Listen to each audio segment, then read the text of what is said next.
प्रिय दर्शक बंधु आपण माने समस्त जानती जे नयागढ़ राजा विनायक सिंह मांधाता राजसभा उत्कल घंट जदुमणि महापात्र राजकवि भाव स्वीकृति पाई। जदुमणि अधिकांश समय राजसभा विलंब पहुँचुले एवं दिने दिने अनुपस्थित रही जाते। एक कथारे दिने राजा पचारे आए महापात्र तमें कौन एमती डेरी कर छड़ा कौन एमती पोशाक पिंधिकी आस भल पोशाक पत्र पिंधिकी राजसभा को आस। जदुमणि कहले मणिमा मु बढ़ई लोक दिन मजुरिया लोक दरिद्र लोक अन्य घरे काम कले पेट पोषिबी आउ तेणु राजा कहले कहीं तुम कौन जमीबाड़ी किसी ना। जदुमणि कहले आज्ञा जदि जमीबाड़ी सेमती किसी था ताले राजा बुझीपारे। राजा तुरंत तांकर जमी जमा बुझुवा करण को आदेश देले ये करण किसी जमी प्रदान कर कवि को किसी जमी दियो। मात्र तापर बहु मास पर्यंत जदुमणिकर अभ्यासर किसी परिवर्तन न देखी राजा दिने कौतुकपूर्ण भाव पचारे आए महापात्रे आउ चाषबास केमिति चली। जदुमणि तो आसु कवि संगे संगे चौपदी टे गाई उठिले। शुणन से कौन गाई थी। हे छामू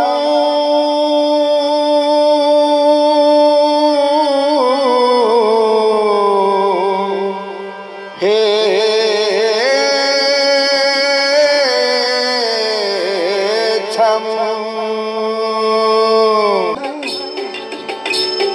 छामू जहा देले हर से छामू जहा देले हर से छामू जहा देले हर से छामू जहा देले हर से ताकू करणे कले तो बरस छामू करणे कले बरस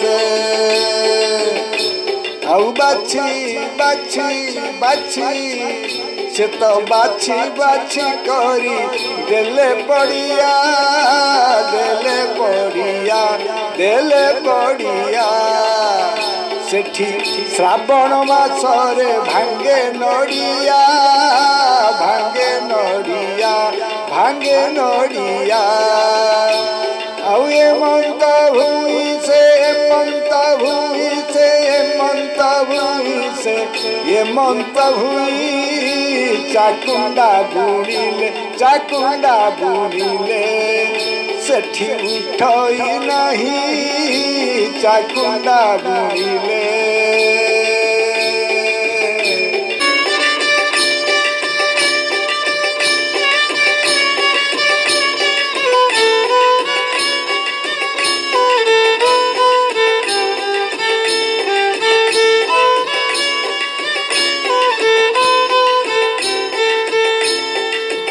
राजा चौपदी बुझीपारे करण को तागिद करी कहले आए करणे कौन तुम एमती कर भल चाष जमी 5 माने तुरंत कवि को दि जाऊ। यह शुणी जदुमणि कहले मणिमा आपणकर आदेश तो निश्चित करण भल चाष जमी देबे हेले आज्ञा मो पाखे कौटे तो धरना आसो मु बलद किणवी चाष करी। राजा कहले ताल ठीक अच्छे हौ है भल बलद हल दबा तुमको हाँ इतिमध्य दिन पर दिन मास पर मास गला वर्षा दिन आसला जमी जमा काम सब आरंभ हो गला। लोक मानकर लोक मैंने पचारे गाँ लोक पचारे आहे महापात्र कौन तुम जमी चाष कर कि महापात्र कहले हाँ राजा कहते बलद देले चाष करी। राजा गजा कथाटा कही भूली जाइछन्ति। दिने राजा जदुमणिकर पूर्ववत स्वभाव परिवर्तन न देखिबारु विरक्त होई पचारे पुणी कौन है हो महापात्रे तमें तो पूर्ववत। जदुमणि अनेक विनम्रता सहित कहले मणिमा क्षमा करिवे जोठी राजा पूर्ववत आठी प्रजा मध्य पूर्ववत। राजा रागिगले कहले माने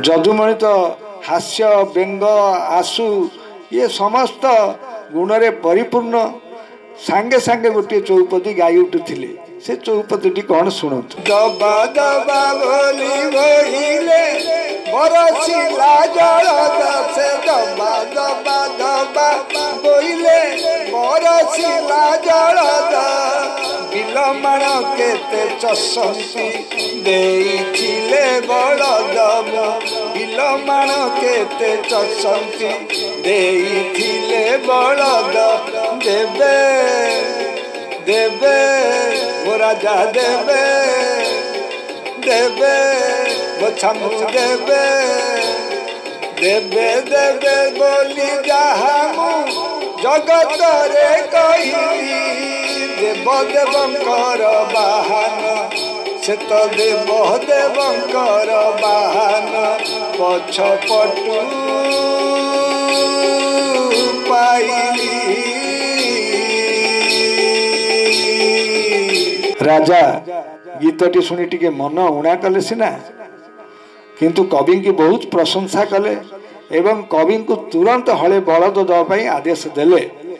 ये कथा शुणी जदुमणि खूब आनंद हेले बहुत आनंद हेले खुशी हेले आज्ञा जदुमणि सीना खुशी हेले किंतु आपन माने खुशी तो